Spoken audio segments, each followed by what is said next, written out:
Journey into Comics. Poor 360. Journey into Wrestling. Foodies watching movies. Adulting easy.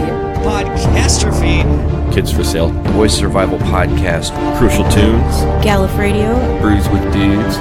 Dungeons with Dudes. Subscribe to Journey into Comics Network on iTunes, Podbean, Spotify, or at journeyintocomics.com.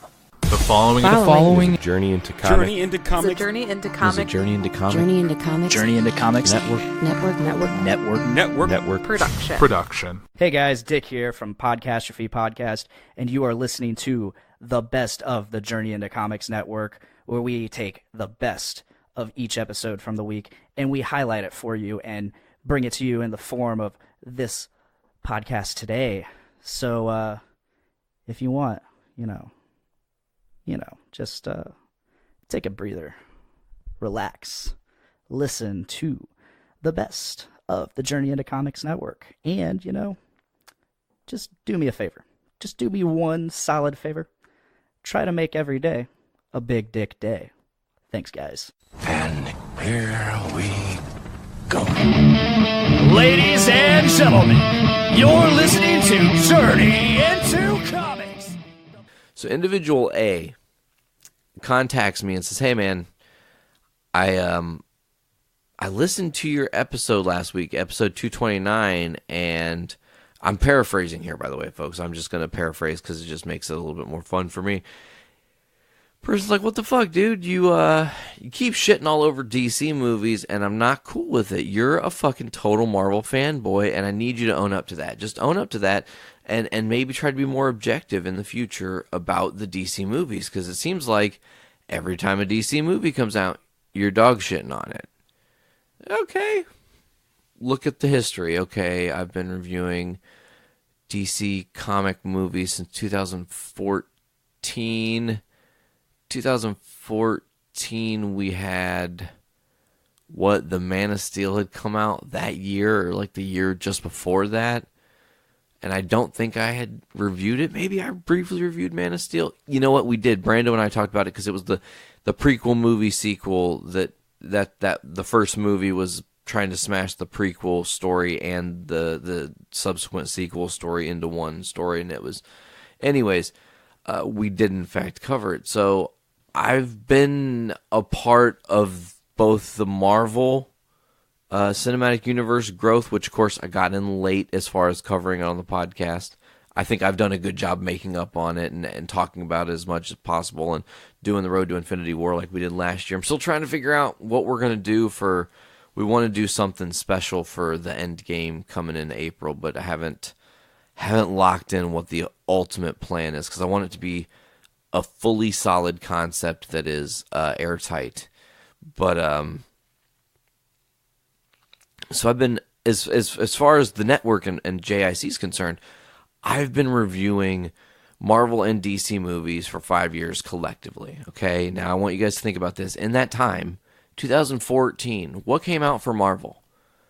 Let's see, Captain America Winter Soldier, home run, fucking out of the park, and Guardians of the Galaxy, grand fucking slam, right? So those movies alone make 2014 a massive year for Marvel, and it gives me confidence that what they're doing in the future is going to work, and it has worked, right? And I don't need to give you guys the full history lesson of what comes in 2015, 16, Age of Ultron, all that shit. You guys know pretty much what came next. And here's the truth, and I think I can be fair in saying this. The standard that Marvel has for their films, they don't sleep on. They don't give you everything you're expecting. They don't always give you everything you're wanting, but they always leave you satisfied one way or another. Even in Infinity War, when it was an awful, tragic ending and Thanos had snapped half of the galaxy away, it was still satisfying because somebody's story arc was fulfilled, and you got to see that stem to stern, and the concepts were completed, and you got to understand in great detail of why, right? They do a great job in Marvel of setting the tone, and they do a beautiful job of, and this is very important, every Marvel movie feels, while a Marvel movie, while a superhero movie, they all seem to feel like their own subgenre. It's a heist movie. It's a political thriller. It's a space science fiction thing. Like every movie has its own jazz and its own style, and that makes Marvel special because it still is interconnected beautifully. They do have a well thought out plan. They're not just trying to make up for lost time. And I believe, and this is the very important thing, I don't hate DC. In fact, today I wore DC hat, DC shoe. I'm pretty sure. Oh, no, I didn't end up wearing my DC shoes, my Flash shoes. I almost wore my Flash shoes, but I decided against it. But I digress. My love for DC is before my love for Marvel. Easily. First superhero I love is Batman. He's fucking sacred to me, right? And I mean, some people might find that silly. Batman's sacred to him, you fucking clown. He's a fucking cartoon. Another drink break brought to you by AP. I'm very parched today and have a lot to say, so I feel like I'm going to be doing a lot of drink breaks. Sorry. But anyways, you're like, you fucking clown. You can't like Batman that much. Like, he's just a cartoon. Yeah, sure. But what that character gave me as a child, a sense of escapability in my weird life as a youth and moving around a little bit. Not a lot. I didn't move around a ton, but I did have some moves and whatnot. And some weird shit happened with my parents and whatnot. So, it's just like Batman was the fucking first character that I like genuinely obsessed over. I wore my 89 Batman tape out tenfold, motherfuckers. Like, I loved it. I still love it. 89 Batman, one of the greatest, in my opinion, greatest films of all time. For its own quirky reason, just being the offshoot of doing, I mean, think about it. Here's the interesting thing. You look back at the old days, and Marvel might have tried to do superhero movies, like full-blown superhero movies, to some degree, but didn't do it really successfully. And this is, I'm not going to count 66 Batman because that's like a spinoff of a TV show. So it's not the same as it trying to be its own universe. But so Marvel had it in like the 70s and 80s, like this, like fucking, they did Punisher and they did Nick Fury and Captain America, and then you had like Lou Ferrigno's Hulk on TV, and it was okay, some of the stuff, but most of it was hogwash. It wasn't that good. And then you got to 89 Batman, and it was fucking spectacular, right? It's like, oh my god, this is what superhero movies. So really, 89 Batman is the groundwork for what I really make all movies live up to, if we're looking at it in the real spectrum, because it's like 89 Batman is the movie that as a kid I sit down, I watch, I love it. There's moments that stick out from the first time I watch it that I'll never ever forget the first time seeing. Most specifically, I know for the first time I remember actively watching, I was probably 3 years old. It came out on VHS in 1990. So I definitely was 3. It was like right around the time my sister was born. And I just remember the Joker falling and the teeth laughing at the end and whatnot. And it was so creepy. The first time I watched it, so I was like, oh my god, I gotta watch it the second time. And the second time I watched it, I was probably like in love with the Batwing, because I thought it was fucking amazing when it flies up into the moon and just creates this moment. So there's all these moments of like joy that just like pique my heart as a kid. Now I look back at them and they still pique my heart of like, oh man, I see the vision that Tim Burton put into that. So I judge all movies by that. Like, you have to be a visionary. And I have actively said on this show several times that there are some Marvel movies in the MCU that are shite. I've also said there are some Marvel movies that exist in the universe. And I'm not saying the Marvel Cinematic Universe, just in movies in general that are shite. I've not shied away from that. I have not hid from that. I think that some people are a little bit confused, right? You take a movie like Aquaman, and it has all the things that I should like. Fast-paced, action-y, fight sequences. Jason Momoa is a good protagonist, great villains, cool sets for CGI. Like looking at all the things that are like the pluses and whatnot, and there are some pluses, right? But, and this is the but, and to go back to the review that I gave last week, it comes down to, you got to make me, like, I guess this is my standard, okay? And this is the best way to say this. It's going to sound corny. I'm going to come off as this fucking weirdo. I'm already a weirdo. I digress. But if I go see a superhero flick, at the end of the flick, I want to walk out of the theater and turn to whoever I saw the movie with and literally say these words. Fuck. Oh, man, I wish I was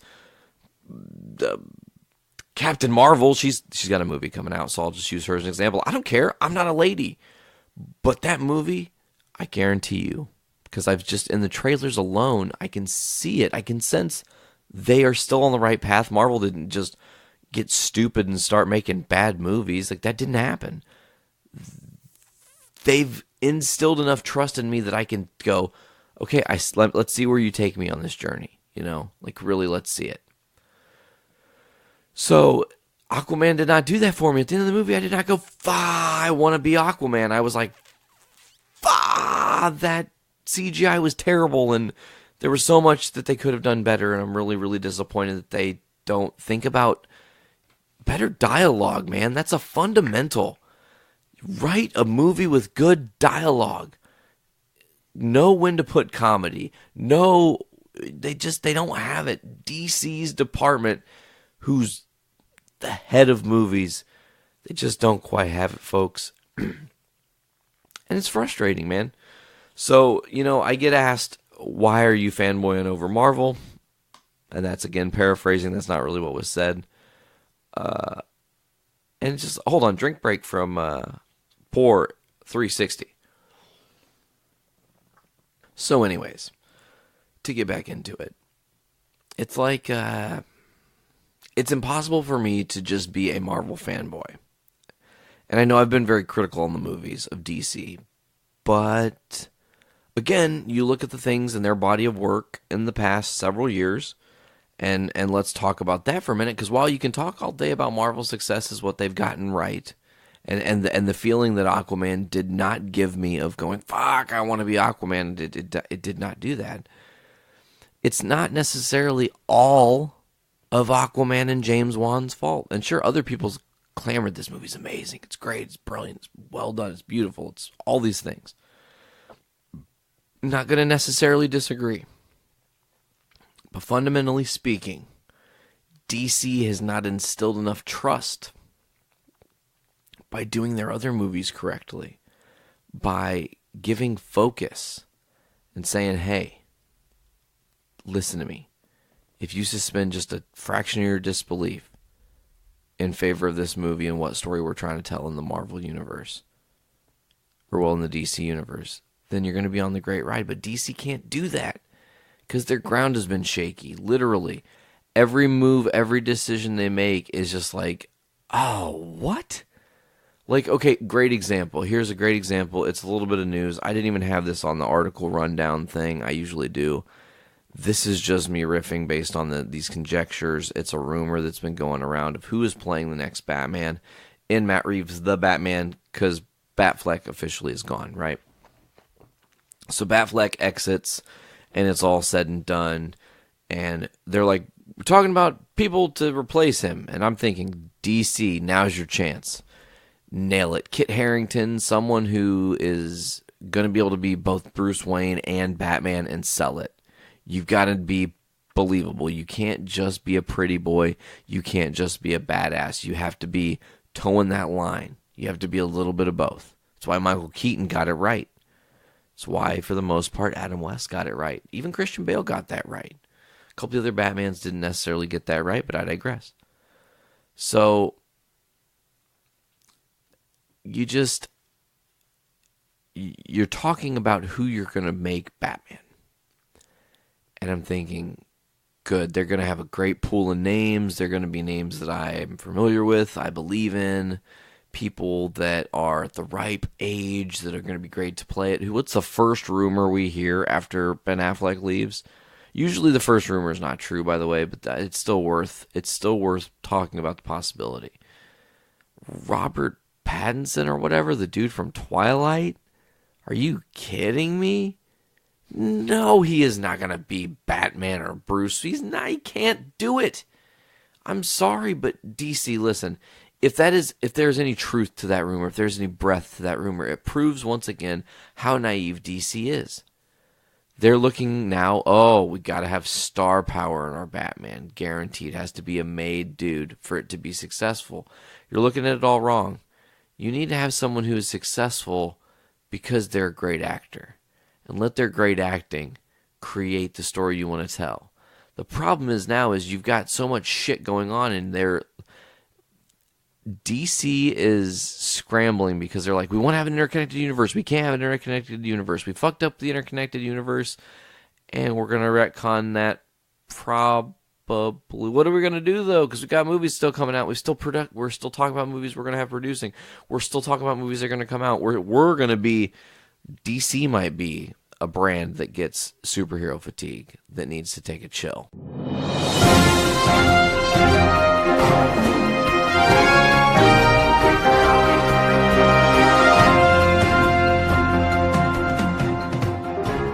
But actually, during the first decade of the Super Bowl, it was actually mostly college marching bands, which is actually pretty interesting.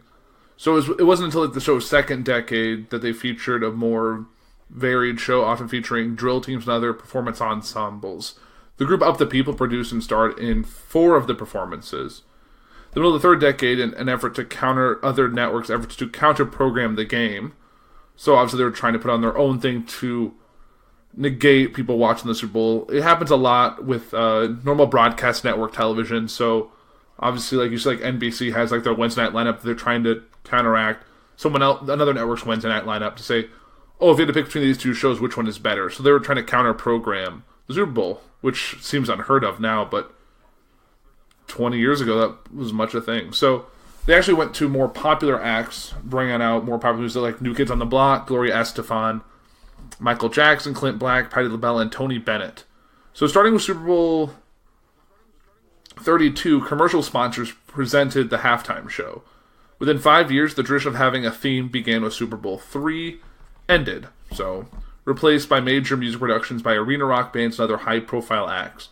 In the 6 years immediately following an incident at Super Bowl 38, where Justin Timberlake exposed one of Janet Jackson's breasts and an alleged wardrobe malfunction, all the halftime shows consisted of a performance by one artist or group, with the musicians in that era primarily being rock artists from the 60s, 70s, and 80s.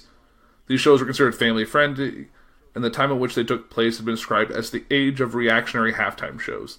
Since Super Bowl XLV, my Roman numeral, what was that? 45? XL, let's say 45. I don't know. Give or take 45. They started featuring contemporary musicians, with a typical format featuring a single headline artist collaborating with a small number of guest acts. And one thing I actually found really interesting is that the NFL does not pay the halftime show performers. You'd think it's a big ticket item that they'd have to pay someone a lot of money to get that kind of notoriety, but actually they don't. They just give someone the platform to really sell their brand. But you're already getting these big names, so they really don't need that extra incentive. So they don't pay you an appearance fee, but they do cover all your expenses for your performers, your entourage, your band members, management, tech crew, all that. Everything goes along through it. So the Super Bowl 27 halftime show had Michael Jackson, and he was an exception, as the NFL and Frito Lay agreed to make a donation to provide commercial time for Jackson's Heal the World Foundation. So according to the Nielsen SoundScan data, the halftime performers regularly experience significant spikes in weekly album sales and paid digital downloads due to the exposure. For Super Bowl 49, it was reported that the Wall Street Journal that league officials asked representatives of potential acts if they would be willing to provide financial compensation to the NFL in exchange for their appearance, in the form of either an upfront fee or cut of revenue from concert performances made after the Super Bowl, While these reports were denied by NFL spokesman, the request had, according to the journal, received a chilly response from those involved. Yeah, like, I think that's, like, I understand they get a tick from after, but you want them to perform as much as some of them want to be there, and based on the acts we've seen in recent years, they're not necessarily, like, big people. I guess the argument we made there are bigger bands, but I feel like it's kind of comes and goes with the times. But I feel like they always mix it up to try and get the most audience. So from this article, there's a list of all the performances for all the Super Bowls. So it's going to be a bit to go through, but it's, I think, worth knowing. You can see kind of the transition. Then we can kind of see what goes on from there. So let's take it all the way back to 1967. This was the first Super Bowl. It was at the LA Memorial Coliseum in Los Angeles, California. I don't know who played, like who the who the teams were playing. That's not what this post is about. But, so the performers was the University of Illinois Symphonic Marching Band and Grambling State University Marching Band, Al Hirt, Anaheim High School Drill Team, and Flag Girls. The set list included the Liberty Bell, the University of Arizona Symphonic Marching Band. That's who did the set list. So, very patriotic, seemed very short. The next year for Super Bowl II, in 1968, was the Miami Orange Bowl in Miami, Florida. And that was Grambling State University Marching Band. The third one, also at the Miami Orange Bowl. The theme of it, this is when they started coming up with themes, that was America Thanks, and the performers were the Florida A&M University and Miami area high school bands. So, still sticking with the marching bands, like I said, the kind of the consensus at the beginning. In the 70s, we saw, it was at Tulane Stadium in New Orleans, and that was a tribute to Mardi Gras, and that figured the performers Marguerite Piazza, Doc Severinsen, Al Hirt, Lionel Hampton Southern University Marching Band. And the set list, one of them was When the Saints Go Marching In, which is very football, and yeah. Back at the Miami Orange Bowl for the fifth one, and that was the Southeast Missouri State Marching Band. So simply they just keep getting college bands to play. Back at Tulane Stadium for the sixth. This was a salute to Louis Armstrong, which featured Ella Fitzgerald, Carol Channing, Al Hirt again, the U.S. AFA Cadet Chorale, and the U.S. Marine Corps Drill Team. And one of the songs was Mac the Knife by Ella Fitzgerald and Al Hirt. Next one was at LA Memorial Coliseum, which I think where the first one was. The theme was Happiness Is, and it was performed by the University of Michigan Marching Band and Woody Herman and Andy Williams. Set lists included Put on a Happy Face by the University of Michigan Marching Band, La Virgen de la Macarena by the University of Michigan Marching Band, This Land Is Your Land by the same marching band, Marmalade, Molasses, and Honey by Andy Williams, and People by Andy Williams. It's obviously not a complete one, that's just what they have available here. For Super Bowl VIII in 1974, it was at Rice Stadium in Houston, Texas. The theme was A Musical America. The performers were University of Texas Longhorn Band and Judy Mallett, Miss Texas of 1973, on fiddle. Wow. No songs list there. Next year for Super Bowl IX, it was at Tulane Stadium again. It was a tribute to Duke Ellington, and the performers were Mercer Ellington, guessing a child, and Grambling State University Marching Band. So, still the marching bands. For Super Bowl X, big monumental one, in 1976, it was at the Miami Orange Bowl again.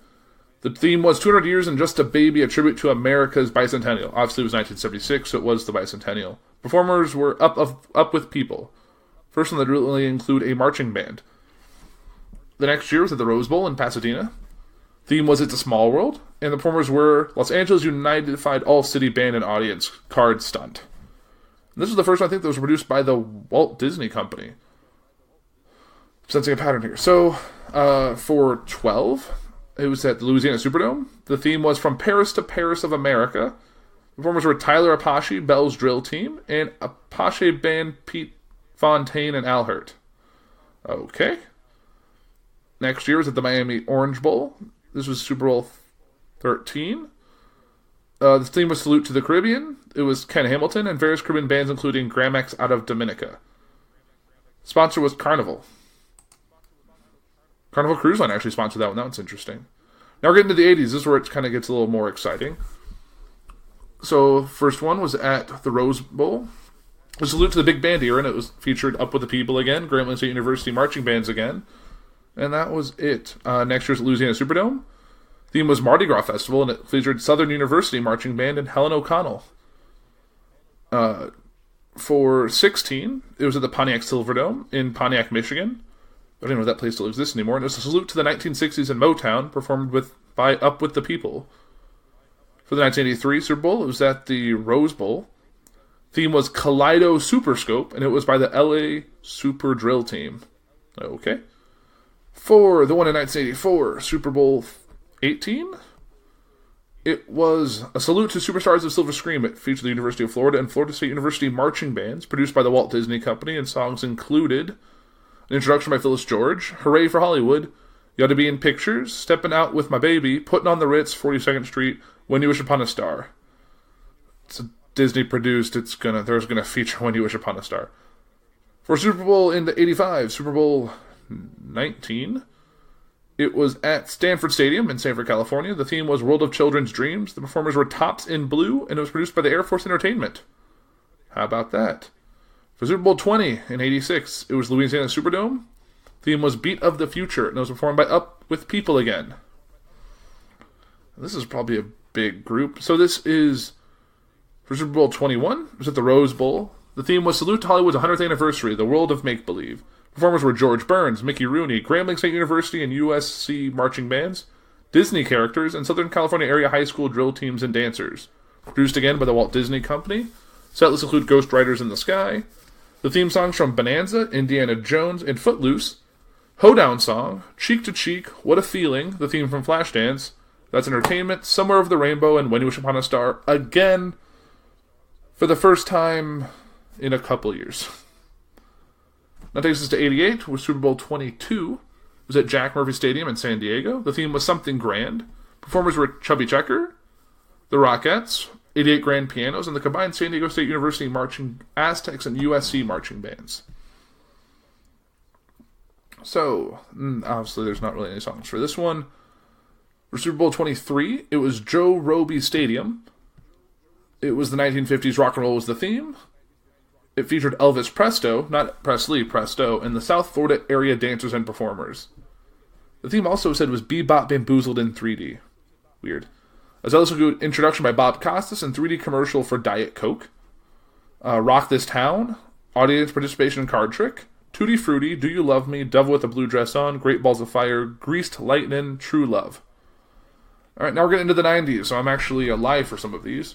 Except for the first one, Super Bowl 24, I was not alive yet. This was Louisiana Superdome. It was a salute to New Orleans and 40th anniversary of Peanuts. So it featured Peter Fontaine, Doug Kershaw, Irma Thomas, Nichols State University Marching Band, Southern University Marching Band, USL Marching Band. Songs included Up Lazy River, Waiting for the Robert E. Lee, Here Comes the Showboat, When the Saints Go Marching In, Pete Fontaine on clarinet, and Happy Birthday to You. Oh, this was the 40th anniversary of Peanuts. Weird. January of 91 was Super Bowl 25 at Tampa Stadium. The theme was a Small World tribute to 25 years of the Super Bowl. 25. Alright, so it featured, now we're getting some bands. So we have New Kids on the Block, Disney characters, Warren Moon, 2,000 local children, and an audience card stunt. Produced by the Walt Disney Company, sponsored by Walt Disney World and the Coca-Cola Company. Songs include It's Small World After All and We Are the World. And I Like to Teach the World to Sing. So, Coca-Cola and Disney right at the beginning there. Step by Step by New Kids on the Block. That one's for the children. New Kids on the Block and children, the 2,000 local children. And there's A Small World After All by the children. I mean, if I was watching Super Bowl 25 and all the 2,000 local kids started singing It's a Small World After All, I'd probably go insane. And something special about this halftime show is that the airing of this halftime show was delayed until the conclusion of the game due to ABC News coverage of Operation Desert Storm. Interesting. Brings us to 1992 at the Hubert Humphrey Metrodome in Minneapolis, Minnesota. Theme was Winter Magic and a salute to the 92 Winter Olympics. Performers were Gloria Estefan, Olympic figure skaters Brian Bottano, and Dorothy Hamill, members of the 1980 U.S. Olympic hockey team, and the University of Minnesota Marching Band. The set list included Winter Magic, Walking in a Winter Wonderland, Dance of the Sugar Plum Fairy, Frosty by the University of Minnesota Marching Band, One Moment in Time featuring Brian Bottano and Dorothy Hamill, Don't Stop Me Now, featuring members of the 1980 U.S. Olympic hockey team. Live for Loving You by Gloria Estefan, and Get on Your Feet by Gloria Estefan. During the halftime, Revel Network Fox aired a special live episode of In Living Color. When its first deliberate attempts at counter-programming, the show drew over 22 million viewers away from the Super Bowl telecast. In mid-1992, citing this, Select Productions pitched the concept of exclusive featuring live concert performances from top contemporary musical artists.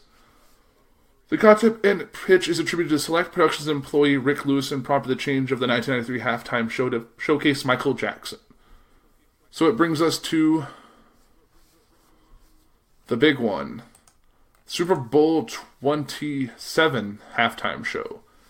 In January of 93 at the Rose Bowl in Pasadena, California, featuring Michael Jackson. This one has its own special article. Kind of interesting that two big moments in Super Bowl history all involved a Jackson. So, Super Bowl the 27 halftime show. It featured American singer Michael Jackson. It was broadcast on NBC. That reports increased the TV rating by a significant amount and has been claimed to be one of the most watched events in American television history with 133.4 million viewers. Jackson's performance started the NFL trend of signing top acts to appear during the Super Bowl to attract more viewers and interest. So after Super Bowl 26, where a special episode of In Living Color broadcast by future NFL broadcaster Fox during the game's halftime period successfully attracted viewers away from the Super Bowl on CBS. With viewership falling by 22% over halftime, the NFL began the process of heightening the profile of the halftime show in an effort to attract mainstream viewers.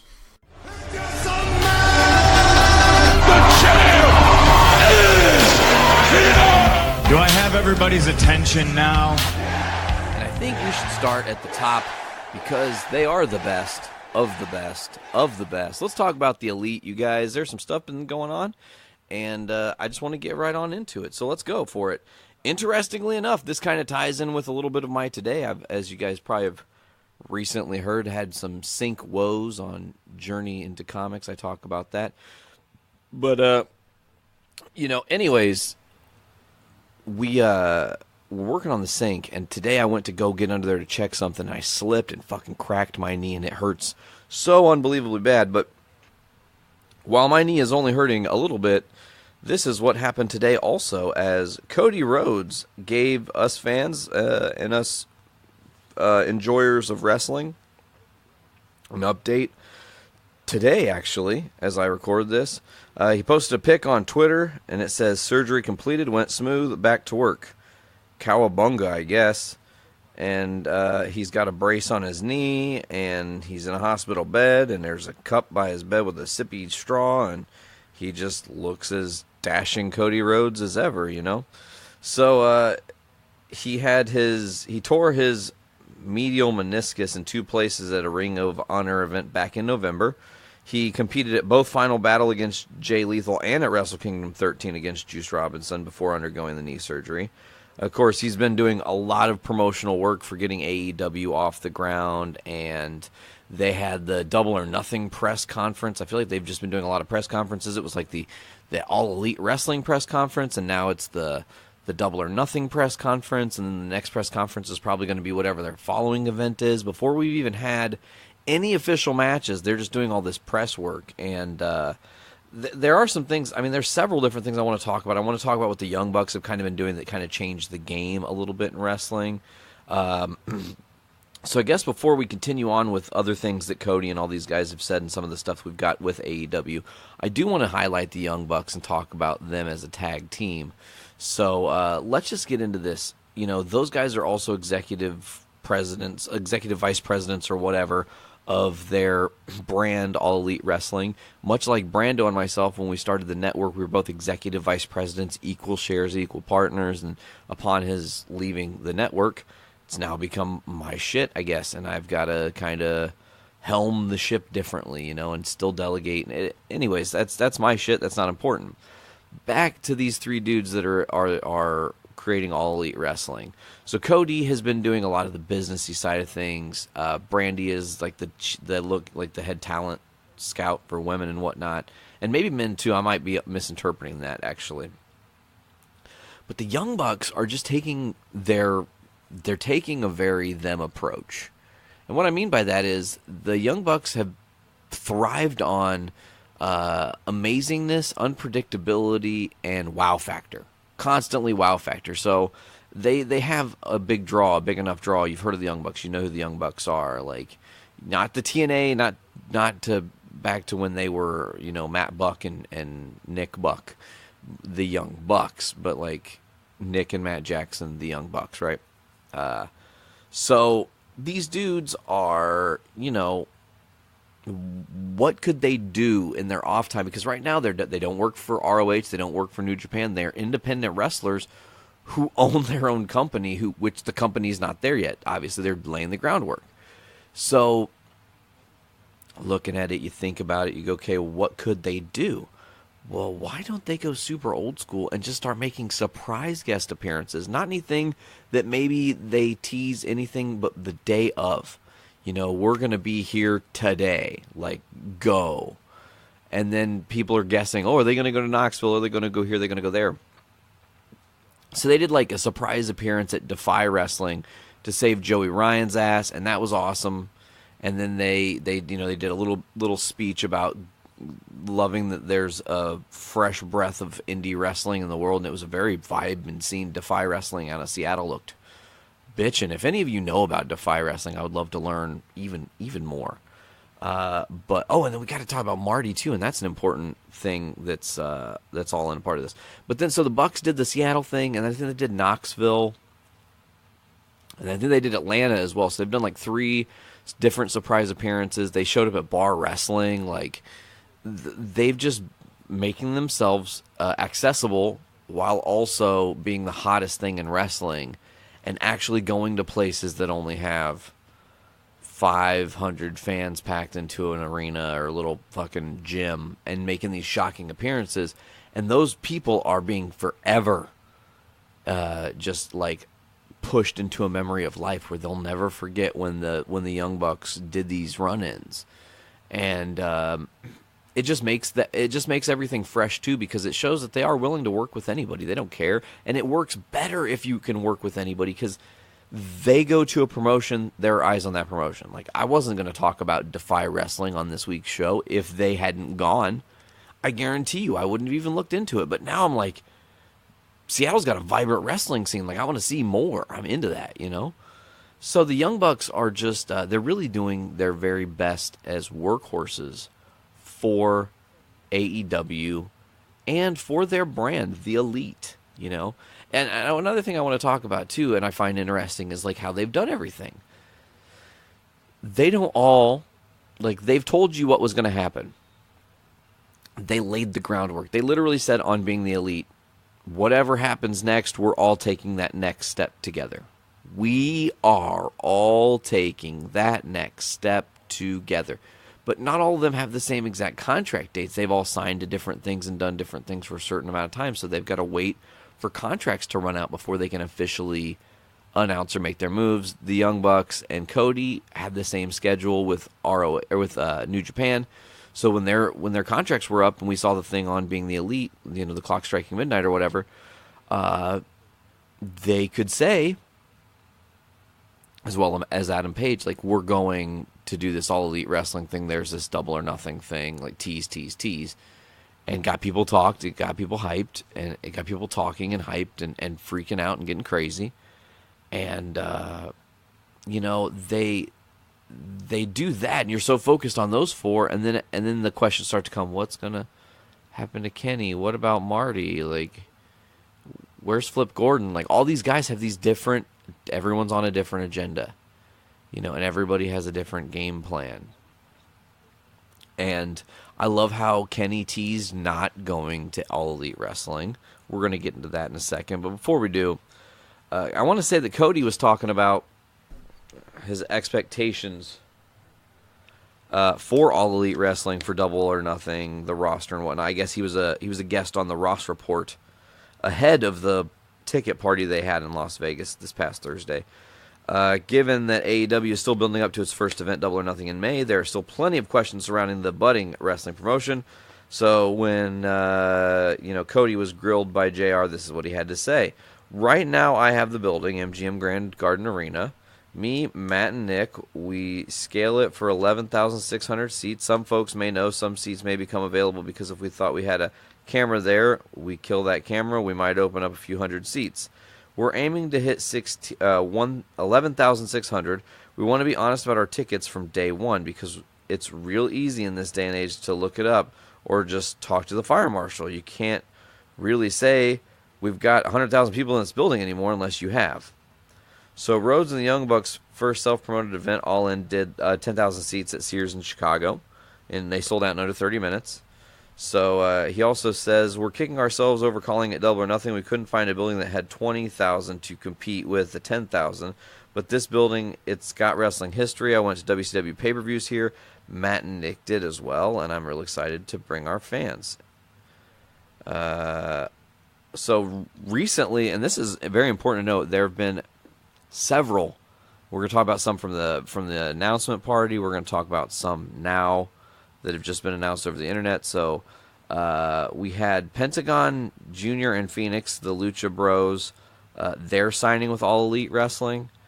Jungle Boy and Jimmy Havoc also signing with All Elite Wrestling. There was a little like, what the fuck's a Jungle Boy? I love that. I thought that was very clever.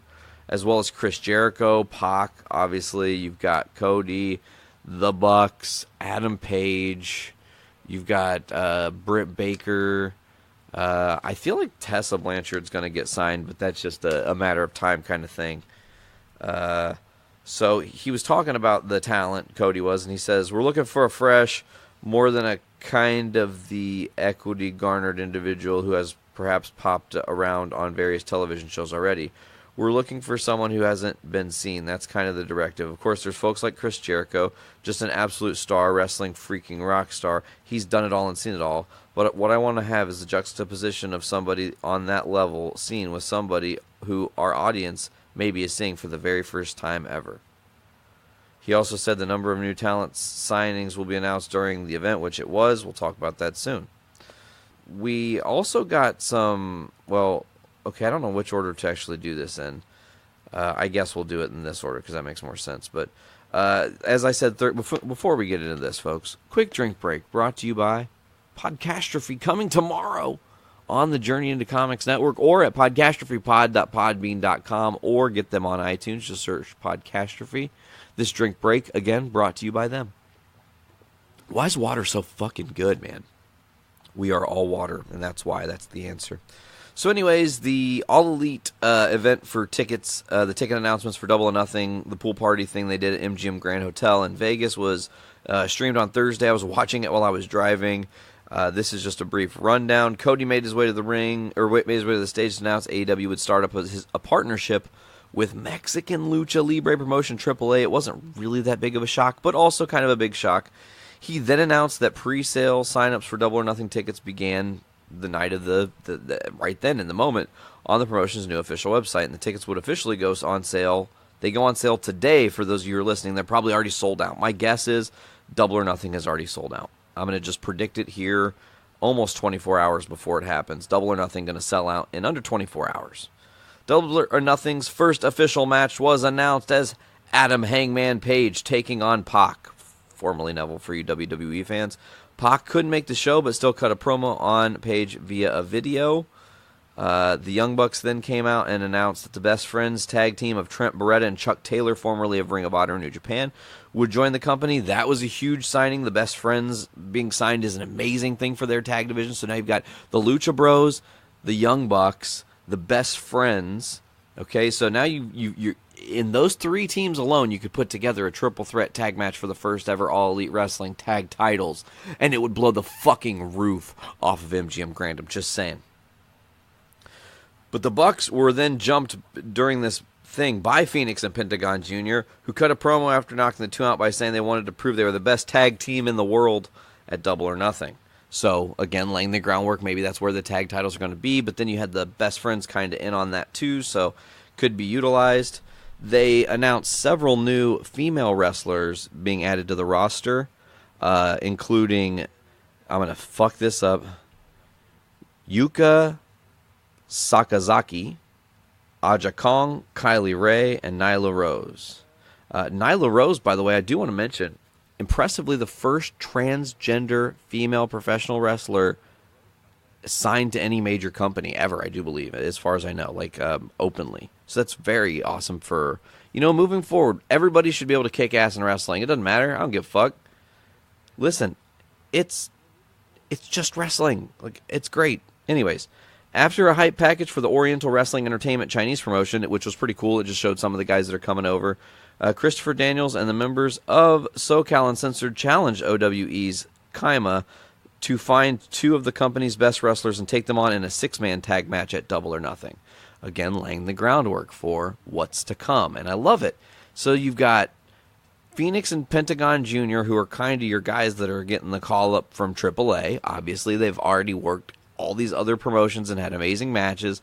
You don't need to hype on it. We know about it. Like, that's a cool thing for AAA, but then you've got this thing with OWE and SoCal Uncensored creating a 6-man, and it's like, man, okay, like, this is hyped up. All like Double or Nothing's going to be great. Then we had the final signee announcement of the night, and this is coming into the bigger parts of our talking points. We're going to get to him in a minute, though, as Kenny Omega closed the show out by announcing he was going to be an executive vice president of the company as well, and a full-time member of the roster, meaning now there are 4 equal vice presidents in AEW. Omega then was approached by Chris Jericho after a brief face-off. Jericho grabbed Omega's face and pushed him, which led to them quasi-duking it out, and Omega almost got thrown down 4 stairs, which would have sucked. He almost went into the pool too, which also would have sucked. It didn't happen, but it was still a very intense match. And then, of course, ever since All Elite's been a thing, Kenny's not been able to be a part of it or say anything or do anything, and now he's officially joined the party. And because he has officially joined the party, he got to do his closeout, goodbye, bang, and good night. We're gonna fuck the sodomites in the...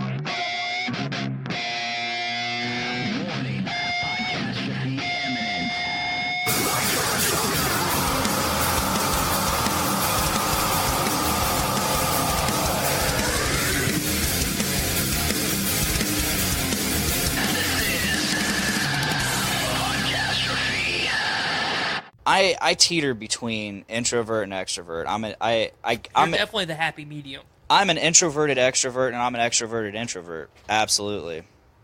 What you doing there? Popping up? I'm trying to go old half dad's speed. leaning back. Oh yeah, he's quarter chub. He's quarter chub on the dad chair. Well, I'm quarter chub all the time. Yeah. Okay. But no, so I'm that happy medium, as you said. I'm the perfect happy medium where sometimes in order to charge the batteries, I need to be left the fuck alone. And sometimes in order to get a little pep in my step, I need a good conversation with some good people. Well, there's been times, especially when I worked at Subaru, some good social energy. That because I love to talk. Yeah. When there was a few times you looked at me and you're like, man, I don't have it in me to have the level of conversation that you want to have. I know. You'd be like, there would be times we'd be working together and be like, so you're not talking today? I'd be like, I don't know what you want to talk about. Or you'd be like, are you going to it'd be an hour into working together. Are you going to fucking talk to me or what? I'm like, not with that attitude. Asshole. You rethink your attitude, mister. You better drop that if you want me to talk to you. Right. But, yeah, you are definitely the happy medium. Yeah. And if there's good conversation, you're in it. If it's not worthwhile, you are just content with being in your own brain. Yeah, I exist. There are some people that just don't understand that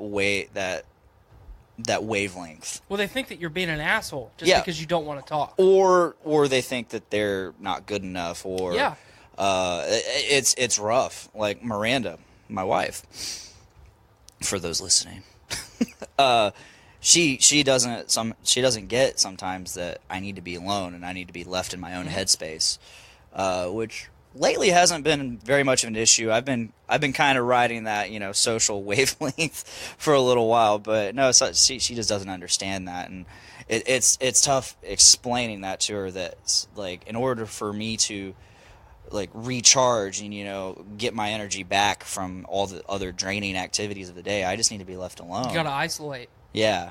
I know, like you said a minute ago, that you struggle being drained when you're by yourself. Mm-hmm. and I'm kind of on the teeter-totter in between, where I really like to be by myself, but there's a happy medium where if I'm by myself for too long, then I spiral the wrong direction. And I absolutely need some alone time. Oh yeah, everybody does. Everybody does. I think especially our generation doesn't acknowledge the fact that You don't have to be with somebody all the time. I mean, as a species, we rely on other human interaction. Like, we need it. But you also need to be cognitive of the fact that you don't have to be fully self-sufficient all the time, but you have to be able to detach from all the shit that's going on, because otherwise you're going to get wrapped up in it, and then you're going to be in situations that are out of your control just so you can be around other people. And, some people just don't know how to be alone with themselves. Right. And their thoughts, and they're like, okay, I don't want to think about this. They get too much into their own head, and they can't deal with that. So they're like, okay, I need to be around people, and that's how you get into, like, really dependent relationships with people, whether it be romantic or friendship or otherwise. Yeah, I mean, I've had pretty good debates with people about that, where normally I'm on the spectrum where things are black and white, or at least I am for a lot of issues. It either is or it is not. But the head on this is just insane, because that's what she said. I just barely poured a little bit in. Thank you for the giggle. I appreciated that. But I'm a lot of times I'm very, very steadfast in it is either this way or it is not, and that's obviously not always the case. But I've had like knockdown, drag out arguments with people about us having the ability to be alone. It's an important skill that a lot of people don't have. Well, and a lot of people are in denial about the fact that over time and through conscious decisions and trying to get yourself in that mindset that it's achievable. A lot of people just, especially our generation, are like, well, I can only function around other people. Well, because people are connected to each other constantly. You Right. have a phone. Yep. Jesus Christ. That's from barely pouring it. I know. But It's yeah, like a they're science fair connected. volcano. They're connected constantly on your phone or just whatever. And so being alone, even when you're sitting by yourself talking to somebody. Could you imagine living in the early 20th century where you actually had to go speak to people? I mean, actually, yeah, because I'm good with that. Right. But I mean, we all have the ability to survive, I guess, in a social climate. Yeah, But we're in this really cool in between where we experienced both technology and before Right. serious technology. We grew up in the age in between the age of communication, which is where we're at now, and the age of analog. analog. Is Yeah, what I- is yeah, what- I is like what that. I I call like it. that term. Did you guys, I mean, you guys are a little bit older than me. Did you guys have to take typing classes when you were in elementary school? I Yeah, a remember little bit. doing typing. Do A you little bit. remember, like, this is a computer, this is how you use it? I mean, do you guys remember doing that shit? Very little. Yeah. Kids don't do that now. The most I did on a Because computer they was are Math Blaster and before- Oregon Trail. Yes! Yes. Hell yeah! Okay. Like, I loved. that- Oh, there was one. Oregon it was Trail like 5. spelling and what was that called? I'm gonna look it up. But like, okay, so all those like interactive learning games, that was how the teachers and the administration came up with to get us exposed to technology on a grander scale, because a lot of it still wasn't affordable. So with government budgets and things like that, let's put some of this technology in schools. Let's get all these kids exposed to it. How do we get them? How do we get them excited about this technology? Yeah. Which to a lot of like 7, 8-year-old kids, oh, that just looks like a TV. It looks like. Well, what was our generation starting to be obsessed with? Video games. Yes. You fucking make interactive video games. You could play Mortal Kombat with your guy in Vietnam. Sure. I can't remember the exact quote. It's Cable Guy. Oh, man, I But you know what forgot I'm about saying? this Yeah. game. Like, Sorry, I'm looking up 90s computer. no, you're games. fine. But that was how they got us engaged in it. Otherwise, it would have been even more difficult than it already was. Like, what the fuck's this magic picture box? Brandon Stone, if he listens to this, he would appreciate the magic picture box comment. But now kids don't have to do that. Like, we are very strict with Ruby as far as, like, not the amount of TV that she watches, but now we don't, like, turn the TV on and just let her watch it. Like, we are watching it, and then when we're done watching it, it's not just her sitting on the couch, like, staring at the box or the screen, you know? But she already knows how to use a cell phone. She's 2. Yeah. She knows how to use the iPad. She's 2. And we don't let her, we don't just plop the iPad in her hands and put her in the corner and then forget about her like a lot of parents do. And she fucking knows how to do it already. So I don't know. It's crazy. Well, like we weren't exposed to technology that early on in our development, but they don't have an option. One, they don't have an option. 2, the younger you are, the more able you are to grasp onto new things. Like your mind's developing at that rapid of a pace that you can just grasp onto things. That's why I seriously wish in my early childhood people would have fostered my love of music, because I would have gotten into it way faster. I would be accelerated way beyond where I am now, which is very mediocre. Well, and I think that's part of the reason I totally agree, because I think that's part of the reason I struggle with music so much. You know, I have a deep love and appreciation for a lot, and such a broad catalog of music, and I've always had a desire to play music, but I've struggled with it, trying to learn, especially teach myself. I just don't have that. But I mean, now that go back and think about it, I was exposed to hard work and responsibility and accountability, and like, this is how you make money for yourself. Like, that was how I was steered. So I didn't have a big appreciation for music when I was a kid because I didn't have it. I didn't really get exposed to music until after I was damaged. You know, that's why it was there for me. That's why I have such an appreciation for music, because I was damaged, and at the time that I was damaged, just plug and play. Like, here is how you cope with this trauma. It's music, and that's all you've got.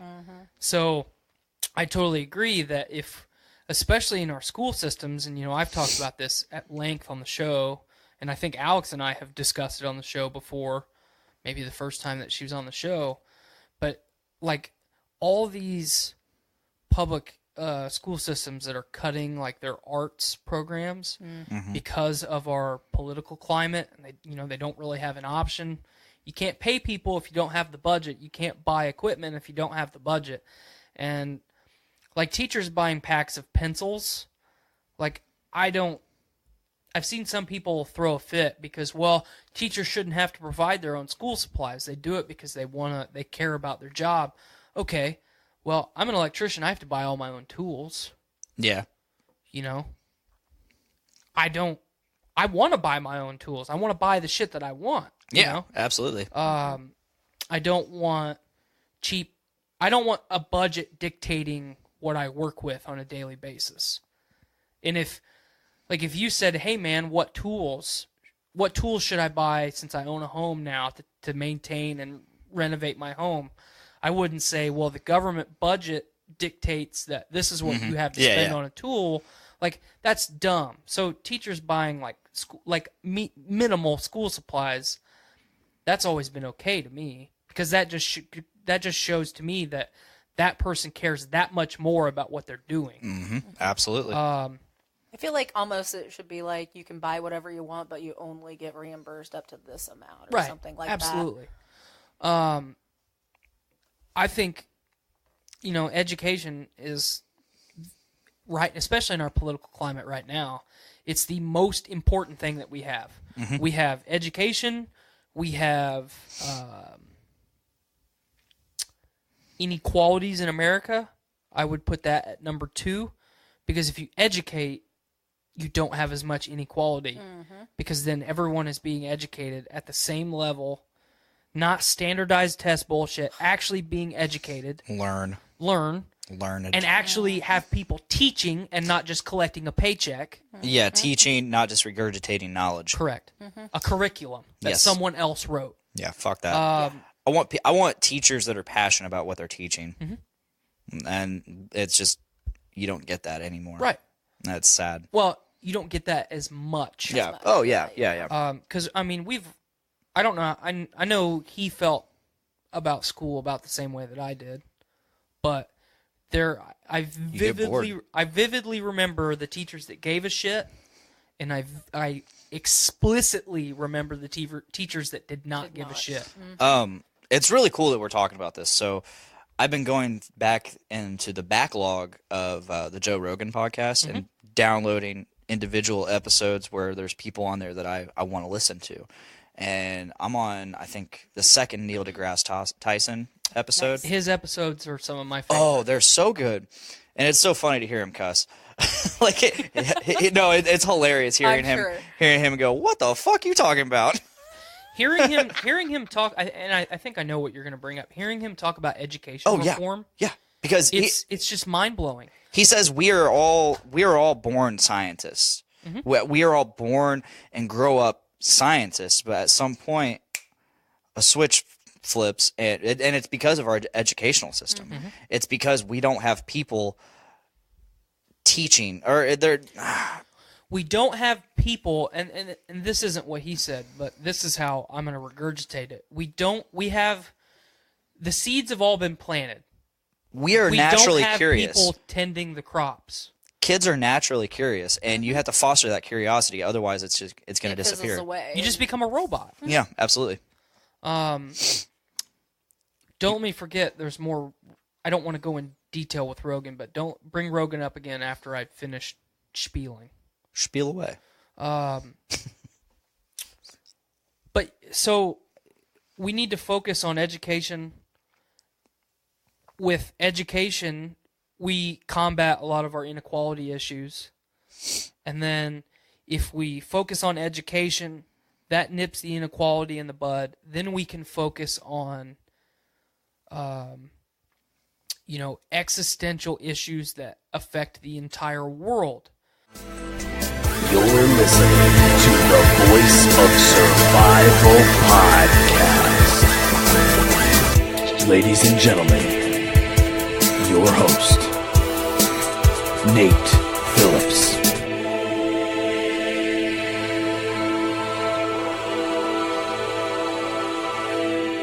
Yeah, it's a pretty amazing process, actually. It's kind of magical, I have to say. You think of a tempo in your head, you take a breath, you know what the words are coming up, you know what the problem Adele has with that high G, you need to give her a little more time. You start and you have 40 people play exactly the same tempo with you. And it's not pop, pop, pop, pop, pop, pop, pop, pop, pop, and it's not pop, pop, pop, pop, pop, pop, pop, pop, pop, it's pop, pop, pop, pop, pop, pop, pop, pop, pop, pop, pop, pop, pop. And you just move your hand once. And if you do it right and you know what you want, they're really good musicians. They'll do it. I don't understand it, actually. Sometimes I'm like, how'd that happen? It's like magic in your own magic. Yeah. I think of it, I'm not being just a nice guy. I think of it much more of a responsibility. But to your question, it is manipulating people in a good way. Again, like a good stage director. How do you deal with Meryl Streep in Bridges of Madison County? Do you do first take stuff with her because she loves first takes? Or do you say, no, let's do it again? And is she going to rebel after a while and do a worse job the fifth time around because she's given it all? So, I can give you examples in the last few days, There are things that went haywire, and I let them go. Okay. You just let it go. Don't sweat the small stuff. Yeah, but there's times when all the small stuff adds up to no art anymore because it's all detail. And there's some times when you just have to bark or just not be happy with your eyes or, the way you finish a piece, the way you walk out to the podium, all of it. And that's not being a jerk or something. It's, if you're going to do Death and Transfiguration, why would you walk out in a certain way?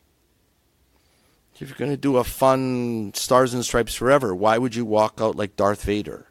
You know, what kind of face do you have? Where are your feet? Where are your legs? How do you approach the orchestra? What's your posture? How do you hold your head? And it has to come after a while naturally to you. Awesome. So now with that, I'm going to ask another little subset from the actually, conducting everybody, because I feel like you are a rare breed, because not everybody on earth, let's just be real, can conduct people like you have and get not just a great career out of it, but you've had recognition for doing this. I mean, just as recently as 2018, I believe you won the conductor award from the Illinois, what is that called? The Council of Orchestras. Council of Orchestras. Yeah, it's very nice. It's very humbling, and I deserve it. No, I'm just kidding. No. But I mean, I feel like you've put a lot of work in to just get to that. And I don't think everybody... Yeah, I didn't even know I'm up for it. So it's something nice that happens, and that's great. And it's wonderful. I mean, in the end, you want it because you can use it in promotional materials and market materials. Somebody from the outside has said, this guy's doing well, or his orchestra's doing well. You can also go to a donor at some point and say, we're doing a good job. I mean, would you invest in us? Would you invest in my musicians? Would you invest in our singers? Would you help us pay for the set? Would you help us with we need a really beautiful costume next year for blah, blah, blah. And, a person can take that, come on, once you win the Academy Award, you've won the Academy Award, and they never just call you Nate anymore. They call you Nate, winner of the Academy Award for blah, blah, blah. And we live with those titles. It's ridiculous, but it's human. And so it's very nice. It's very nice. It's very nice. And thank you for mentioning it. Yeah, sure. So we're going to go back into your youth a little bit more. Did growing up in Crow's Nest Pass with that wilderness around you and living in a world where it's a lot different than metropolitan Chicago, did that give you different kinds of, I guess the word would be, appreciation for your surroundings now in your life because you had almost a more secluded experience growing up? You should hear me when I'm driving on the freeway. Like Ben was on the phone with me today, and I said some really bad words about stupid traffic and stupid Chicago. I said to somebody the other day, I was home a few months ago. I came into Calgary around midnight, and I got my car, and I was driving down to the Crow's Nest Pass. And I actually, after a while, I started to have an out-of-body experience, which I never have, because I didn't see a car for about 25 minutes. And I was like, did the bomb hit? Did Canada go to war with somebody? Because there's got to be a truck somewhere. What I didn't know, there was a storm down the road a little bit, a big storm, and but it was like so nice to be on a normal road, and yeah, it's so nice to just go home. I'm going home on Tuesday, and it's so nice, you wake up and there's 3 deer in your backyard, and there's people walking by and they say hi, or if you really wanted to, you can still, just knock on somebody's door and borrow a cup of sugar and leave them a note, and this is not a Hillary thing. I believe everybody should grow up in a village because you have the influences of, I had the influences of every man in that village. So this man had a great sense of humor. This guy was a great father. This guy was a hard worker. This guy was, very romantic. This guy, blah, blah, blah. He was a, good coach. And so let's say your dad drinks. He doesn't, but great example. Sure. Let's say my dad drank. Okay. And maybe my parents didn't have such a good relationship. Okay. But all the men around me that I knew by name, I knew their dog's name, I knew their cat's name, I knew all their kids' name. I had all those people sort of touching me every day. Every woman, every grandmother, every grandfather, all those people are in me somewhere. And I feel like a repository of them. And I don't know how to say it. I feel very attached. Good. That's awesome, man. It's it's amazing to get the experience of having a support system that's bigger than just your family. It's not everybody gets that. Sub question in all of this. You mentioned you had brothers. right? You had two brothers that live in Ontario, is the guess? No, in Calgary. In Calgary? Are those your only two siblings? Yeah. Okay, older? One older, one younger. Oh, so you're the middleman. Yeah, I'm Kirk. You know, Okay, it I'll- doesn't matter about them. They're Okay. like my weenie brothers. Great, I love that. No, I'm kidding. They're fine people. One's a lumberjack, and one's a captain on the fire department in Calgary. Man, you guys have all different, very incredible paths, it seems. Like, those are all different. They're both very musical guys. They played, very well. Like my little brother, who's a fire captain, he played the violin, went to violin camp, all that stuff. But, the paths that each person takes is astonishing. I mean, I shouldn't be conducting an orchestra in Chicago. I'm from a coal mining village in Alberta. The likelihood of you getting out of Alberta to Makes do no something sense. bigger than this Makes no sense. It is difficult, but you pushed through. So you picked up trombone. You said there was some rock and roll stuff. Oh. So did you get, I'm guessing, not only just exposure to that kind of music, but you kind of fell in love with that music? Is that Oh, yeah. Okay. I started my first rock band in 5th grade.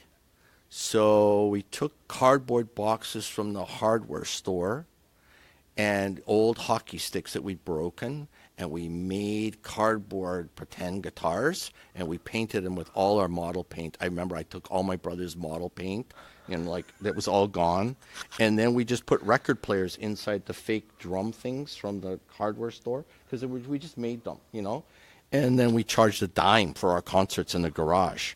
And we were just lip syncing, of course. We had Beatles, we had Stones, and I had to be Jagger, and I had to be Lennon. I wore glasses, so I had to be Lennon. So, no, I loved the rock music, and and then I got an organ at some point. My parents, I don't know how they ever afforded it, so I was the keyboard dude, and I sang. Well, I really sang. And I had long hair down to my butt and all this kind of stuff. And I loved it. And I was with older guys all the time. Because I knew music. I could say, oh, yeah, pick a song. Okay, what's your favorite Rolling Stones song, Veronica?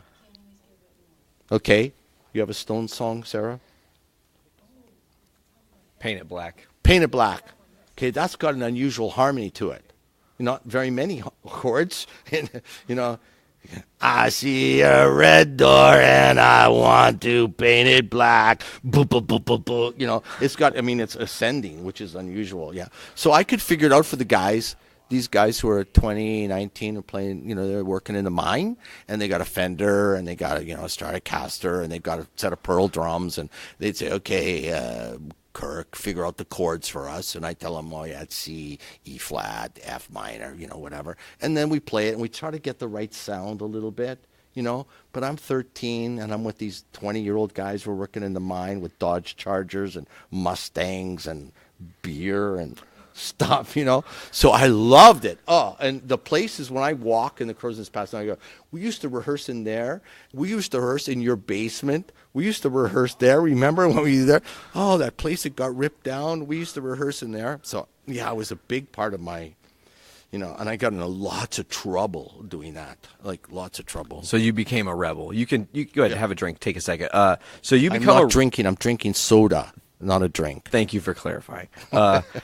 But it seems like you had an evolution of yourself through exposure to everything in Crow's Nest Paths. It's almost as if you encompass the spirit of that place, and you've brought that spirit away from Crow's Nest Paths, obviously, and kind of planted a seed here and said, this is the culture I want to grow, is unity, everybody working together, always driving towards a bigger goal, but always learning and evolving from each other. And I think that is one thing I notice. Just it is so easy to notice. It just rubs off on people from you. Thank you. I try to keep the Crow's Nest Pass in me. I try to tell people you cannot take the Crow's Nest Pass out of me. And it is still the dirt in my blood. And I will die there someday, and I will be buried there. And I want everybody to travel there tomorrow and see what it's like, even though it's a little cold there right now. It's such a wonderful, beautiful, heavenly place. If I'd grown up in Banff, which is the next pass up by Calgary, I wouldn't be a musician now because Banff is completely commercialized. It's like, oh, go to the Banff Springs Hotel. Oh, go to the gondola. Oh, buy the plastic Mountie. Oh, get yourself a beaver hat. Oh, go up to the, whatever. It's all super go touristy. skiing, go skiing. Like go buy an apple for $20. It's like, so yeah, and I try to do it with kids. I want kids to feel comfortable. I want the audience to feel comfortable. I want them to feel connected to the musicians. I want them to feel connected to me. We're all absolutely, it doesn't matter whether you're a maestro dude or you're an oboist or you're a first timer like you are today. Yeah. Everybody's equal. Everybody's welcome. It's beautiful music. It's an equalizer for all of us, and we all need each other. I need you to come to the opera and love it and come back. Otherwise, there's no use me slashing away down there in the pit with my baton. I need you. It's like that. There's no one to listen. What's the point of the opera? It's the tree falling in the forest. Yes. Yep. So you talked about kids and the importance of them being brought into this in a positive manner. I think that's huge because kids getting brought into music at an early age and seeing the good in music, right? It led you down a good path, obviously. So that's your experience. You go, okay, so let's talk about this real quick. Not everybody knows this, but you have like a bag of goodies sometimes for kids. My magic orange bag of presents. Yeah, I like it. It's was that something like you one day thought, oh, that's smart, like here's a little extra incentive to a kid when they're coming to the opera or to the symphony? Or good question. I'm not sure how it evolved. I noticed like for instance, a little girl named Esther came today, and I know her mom and dad. Her dad works on the stage crew, and she came last year to the opera, and she'd asked her mom, I found out, Mommy, can you get my opera glasses out for me? Because I heard, Daddy's working at the opera. Can we go? She's 7. So I did some spy work. I found out what her favorite color, her favorite animal was. I asked her mom what kind of stuff she'd like, and I said, well, tell her I'm looking forward to seeing her again.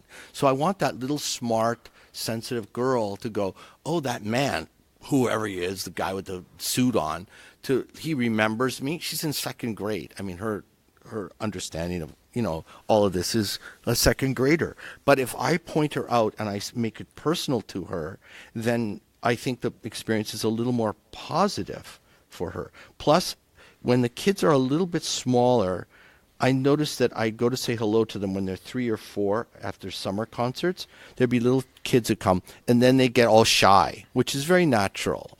And they hide behind their dad or their mom. So at some point, I had some stuff on me. I'm not sure what I had, or I had something in my briefcase. I had some extra glow pens or something.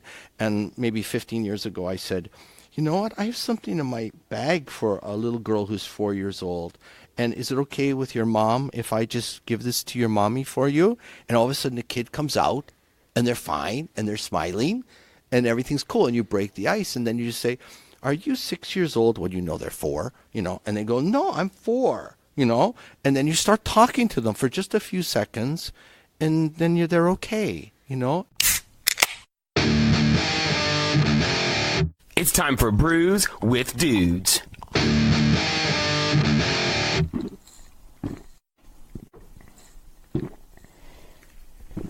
Ah, juicy. Good evening and welcome to another episode of Brews with Dudes. I'm your host, Nick Maxon, sitting down here once again at the North End Pub with Mr. Casey Taylor. How's it going, Casey? Good. How are we doing out there? I'm doing good. I've been here for a couple hours now warming up for this 18th Street Tap Takeover. We started the audio for the podcast. We haven't started the live stream yet. You want to click that blue button there? Right here. We'll get them going there, too. They don't need any further introduction, I don't think. We'll just give them the peace sign. They know we're in. They know we're here. So, like I said, we're partying down at 18th Street tonight. One of my longest-standing favorite breweries. They're up in the northwest Indiana. The region, as they call it. It's a region rat brewery. It's up near the Three Floyds and whatnot. So we got 5 different beers from them tonight down at the pub. We're gonna, after we do this podcast, we're gonna get a Mario Kart tournament going on. I'm going Toad the whole way. Toad? I see people posting online, like, asking about favorite characters and who you play. No one says Toad, and I'm like, y'all are wrong. That's why you're a bunch of fucking losers. I played a lot of Toad and Yoshi. Yeah. I always felt like Toad and Yoshi had the quickest vehicles. So, but yeah, I mean, plus, I mean, you can't ever go wrong with Mario or Princess. I know. There's lots of good options, and especially with these later ones. We're playing on the Switch, which is pretty much a direct port of the Wii U one. They got the weights and everything. It's like if you're using a tiny character as opposed to Bowser, you're going to have different. They're going to play different because I remember Bowser back in the day was absolutely pointless to have. Yeah, him and DK. Yes, it was like he literally max speed was like 30, and everybody else is going 80 to 100. It was a mess. So without further ado, let's jump into the first one. I think we decided on the Candy Crushable. Cool can. Pale ale with lactose sugar added. It's a very cool can. Chomp, chomp, chomp. Let's dive in and see what we think. Oh, like it said, candy. Yeah, we drank one of these earlier this week, and crushable is the right word. You can definitely drink a lot of these. And it's nice, too, because isn't this like 5.5%? Yeah, it's not bad at all. It says it's a session IPA. Drinking friendly? Yes. Yes, we're, I think that's how I started my night. I've kind of been jumping through them already. There's a lot of really good ones. We got Rise of the Angels, Temporal Purgatory, and the Chasing Paper, as well as the Hunter. I've never had the actual Hunter. I've had the variants. So I've had Cherry vanilla. Hunter. They have vanilla. They've got they had a cherry one that I just had not long ago. Yeah, I was looking on Untapped. I didn't realize they had all the flavors. They had a pepper one, like a 'cause ghost pepper one. 18th Street's definitely like your guys' beer. Like Yeah, you guys totally introduced me to 18th Street. I had nobody ask me about it. No one talked to me about it. Like, you guys were definitely the first guys to tell me to go drink some 18th Street and get some 18th Street. They're all about the IPAs and the pales. But then, again, you know, the Hunter, they've got a killer stout series. They've got an event they do every year. It's the Barrel Massacre, where they just release a bunch of beers that they've barrel-aged. So they really got the IPA pale game, and then they've got the stout game as well. Also, didn't one of my reps, Matt Violante, was talking to us. It was 18th Street, right, that has no contract with any hops farms, right? That they're constantly always going to different hops farms and trying different hops just to kind of, I guess, mix up their beer or have the ability to mix up their beer. And there's different places releasing all sorts of different stuff all the time. Like, I just saw a brewery I really like. They said that they had some hop in one of their beers that I'd never even heard of. So people are constantly, I think, crossbreeding the hops and making different kinds, different strands and whatnot. It's fantastic. I'm a big fan of 18th Street. That was very, very crushable. Oh, yeah. That was in the can, right? No, that was on draft. No. Candy Crushable's in 16-ounce can. The Hunter's in a 16-ounce can. And then the other three were on draft. We haven't discussed this at all, but if I have my way at all, we'll definitely be ordering more 18th Street. Because when we looked at the list, Casey and I both sat down, and he's writing a list. He's got 4 or 5 things. I've got 4 or 5 things. A couple overlap, but we've got different things. They had a huge list of really interesting sounding stuff. So we just got to stay up on there because it's funny because like when I get a list, it'll be like one available, 1 6-barrel available, and you're like, well, all right, fuck shit, you know, like order it hey, do you guys now. have it right now? And they're like, well, I can see, but yeah, they've definitely gotten a lot better as far as giving me that kind of option instead of just always giving me a list, and then I end up placing an order, and 4 of the 5 things are like, yep, that's out, that's seasonal, that's out. Yeah, it's sad seeing the Hunter stuff because they're like, oh, we've got this kind of Hunter. And I'm well, like, that's what I thought. I was like, cherry, vanilla, like I'm way in. And then, nope, those aren't out right now. Although the original Hunter is good. We finished with that. Oh, yeah, it's a milk stout. It's definitely going to ride over the majority of this stuff. So Temporal Purgatory. That's what we're on next. This is the pale ale, a session pale ale. So another session. Yep. All right, let's see what we got. Cheers.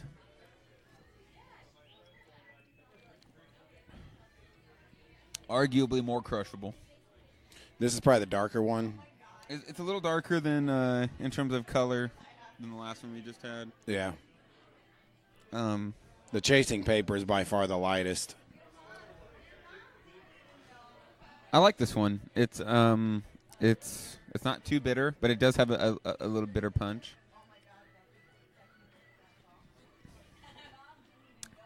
You could definitely drink a lot of it, though. That's what I always think. Like, the ones we've had so far, is we've had some beers, like we had Southern Tier, and I thought their beers were great, but it was like a pint and done. Big beefy boys. Yeah, they were like 8-10%, a lot of flavor, but it was one and done. I mean, we had some idiots drink like 5 of them and end up with a rough night.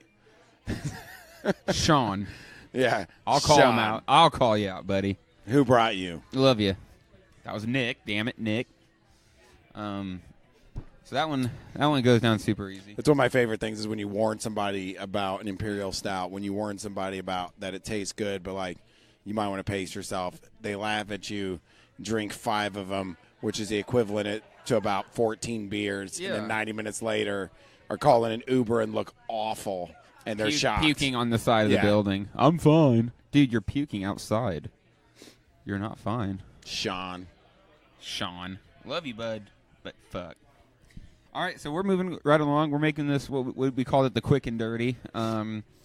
Rise of Angels. Yeah. So this one has this one's on draft, I believe. It is. But I've had this one in the cans, and it's beautiful. It's very pink. It's a very attractive can. So. Man, it's really light for like almost an 8%. It's definitely hazier than the other ones we've had. But it's incredibly crushable for 8%. That's always give kudos to 18th Street. Is a lot of their beers are very, very drinkable, multiple drinks.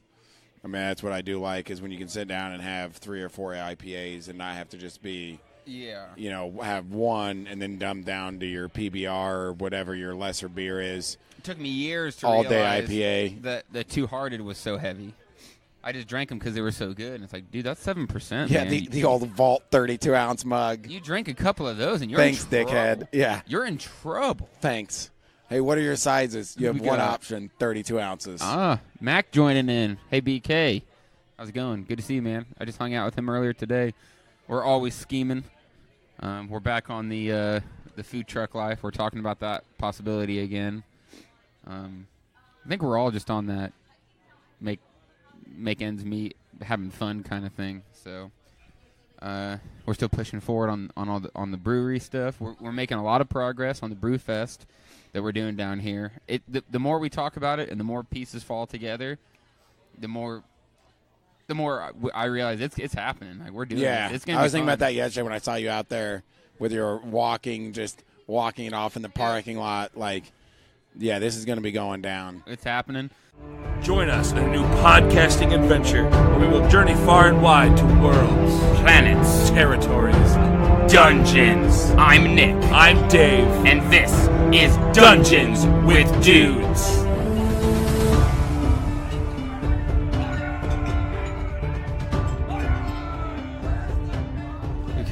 We haven't decided what it is. The Dude Room? The office. In the office. We haven't decided yet. We're working on the name. My co-host Dave's here. Hello, everyone. I'm excited to be here as always. And we're sitting here again with Mr. Austin Hill. Yes. This is actually my first time on Dungeons with Dudes. No, it's not. Weren't you on Super Fight? I was on Super Fight. That's right.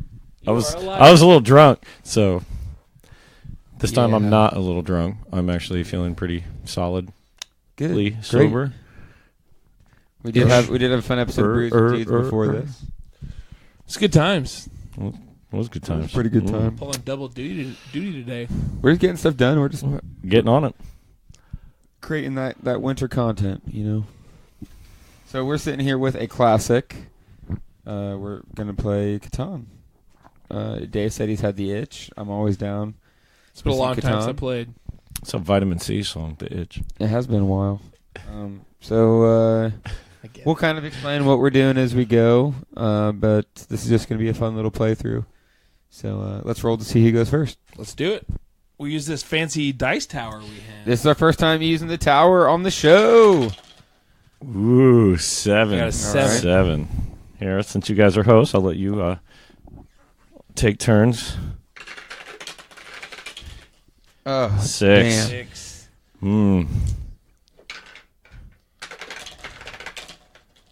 6. Damn. Ooh, looks like I get to pick first. Dave gets to go first. Then it'll go clockwise. So I will put one down. Then Austin will put both of his. Then I will put My second, then it'll swing back to Dave. So I lucked out. I get to place boom, boom. Yep. You sure do. Place my settlement right there. And you get one road as well. Road. I will do the road this way. One road. A lonely road. All right. Well, goodness. Some good choices. Good choices. I don't know, though. I always feel like I pick wrong. I'm going to go right here. Oh, damn it.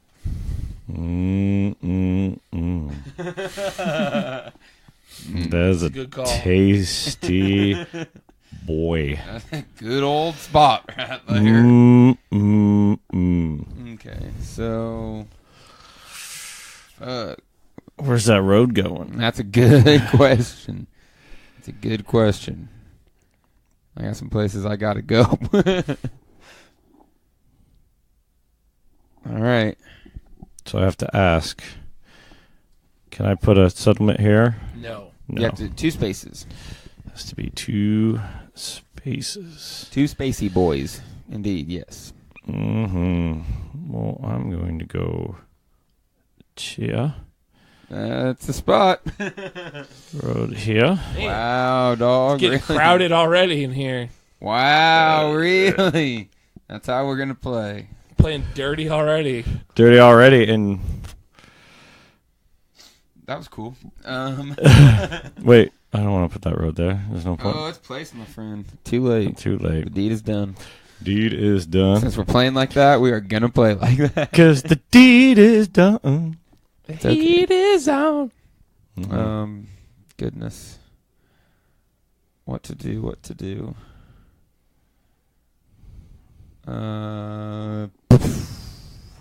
Get it. All right. Let's hoping this doesn't completely fuck me.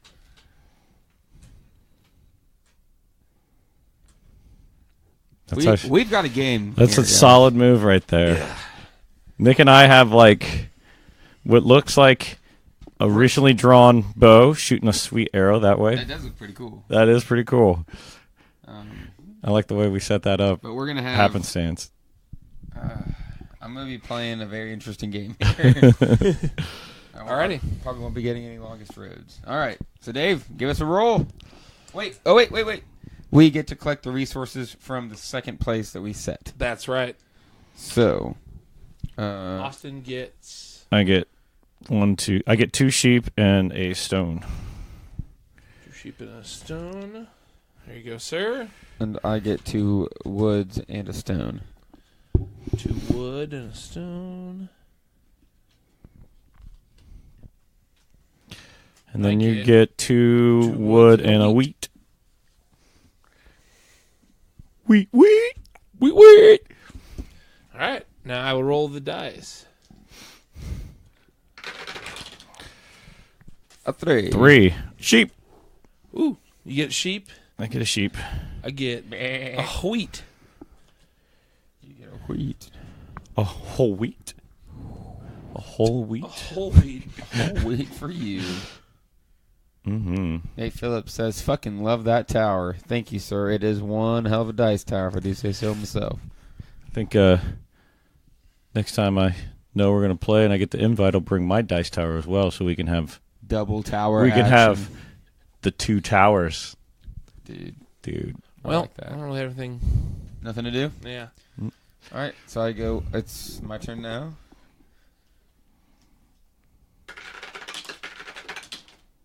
That's a 5. 5. I got wood. God damn it! I also have wood. Fuck. Not my strongest start. I'll pass to Austin. 6. I got brick. I got a brick too. I got shit. And then I'm going to build a road because I don't need a government to have roads. That's enough. That's enough. So I'm going to turn a brick and wood in. and take the longest road card. You have to get more than 3. Yeah, don't you? it's 5. Oh, 5 segments. Okay. Yeah. Trying to cheat already? Now you're knocking down my road. Ain't no government to stop me. Because we settle in here. I got jokes. They're not good, but I have them. Just keep firing them out. One will stick.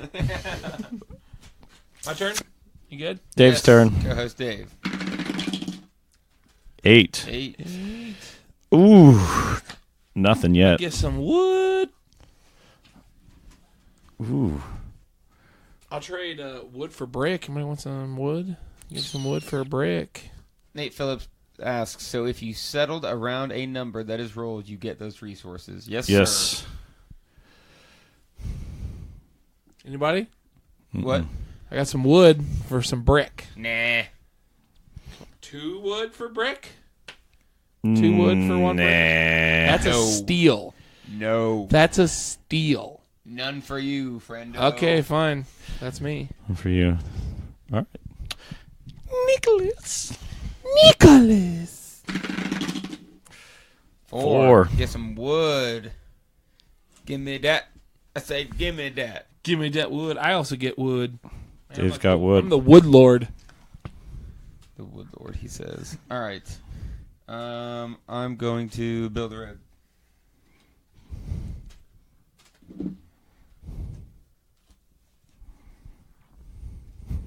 And I will pass my turn. Okay.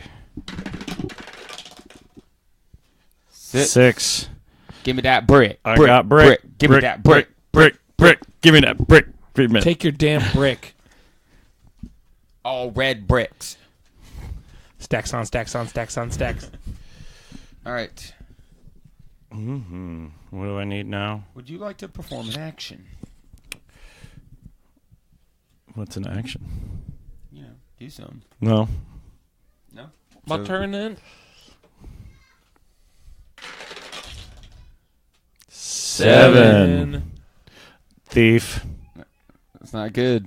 That's not good. So I gotta move the thief to wherever you want. Yeah. Onto a resource of your choice. Of course. Of course. And you get to steal a resource from one of us. I'm gonna steal one from Austin. Uh-oh. Let me put my mic down.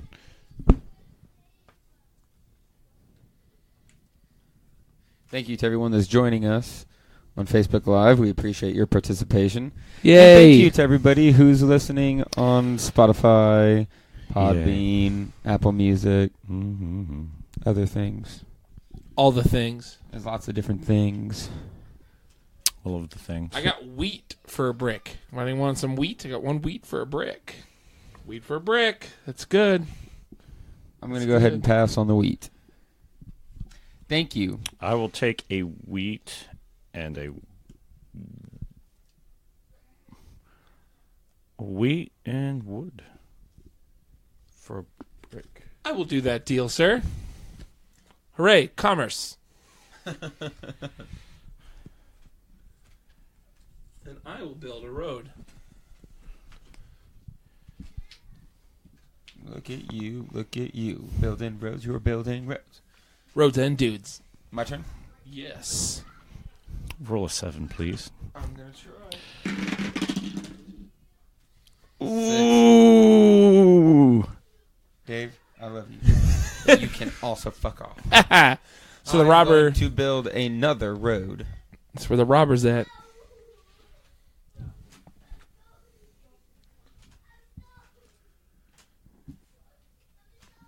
Sounds like there's warfare on the horizon. Yeah. A battle was just won by Mom.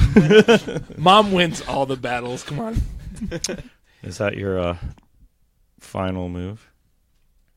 Final move. Pass turn. Oh, it's 1. Oh, goodness. God damn it. Another 6. You will pay for that, David. We're going to have to get an alliance here against David. We're going to. Hey, Corbin, I don't know what's happening, but I support the fuck out of it. We appreciate it, Corbin. Thank you, Corbin. You're the man, Corbin. We're settling. Catan. All right, whose turn is it? It's Dave's. My turn now?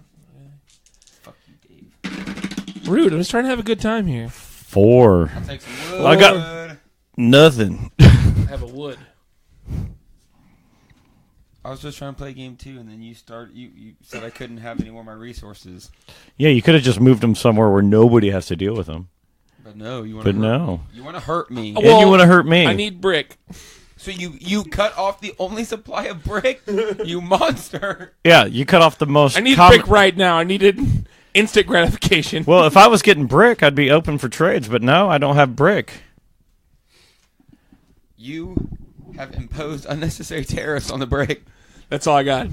All right. I am the Wood King. Still. 3. All right. I'll take some sheep, please. You're like the banker. Have a sheep. I need sheep. Have a sheep. All right. All right. Meh. I don't think I got anything. So I'll pass. Mm-hmm. 8. Damn it, Bobby. I get more wood. Good for you, Mr. Linder. Good for you, Mr. Linder. Sorry, guys. I feel all this animosity coming from me because of this. Hey. Sorry. God damn it, they're forming alliances. That's what happens when you cut off my bricks. Yeah, you can play with your wood all you want, but you ain't getting none of this brick. I am the Wood King. You'll address me as the Wood King. I'll call you the Boy Woodsman. The Boy Woodsman? That's me. The Woodsman. Whose turn is it? It's Dave's turn. I just rolled I an said 8. it's me. Oh, that's right. I said it's me, and then he doesn't. Right after you said it's your turn. 8. Another 8. More wood.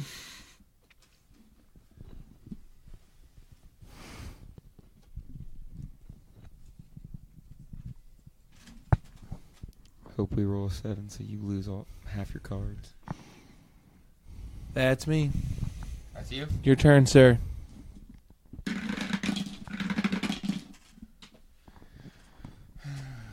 I get wood. 5? I got wood. I also get more wood. It's not going so good for the blue guys out here. It's hard out. Hard out there for a pimp. Pimping ain't easy. Hard out here for a smurf. All right, whose turn is it? Your turn. I just rolled and didn't get. I got the 5. Oh, you got Wait the a 5. minute. Yeah, because you got the 8. I just rolled the 5.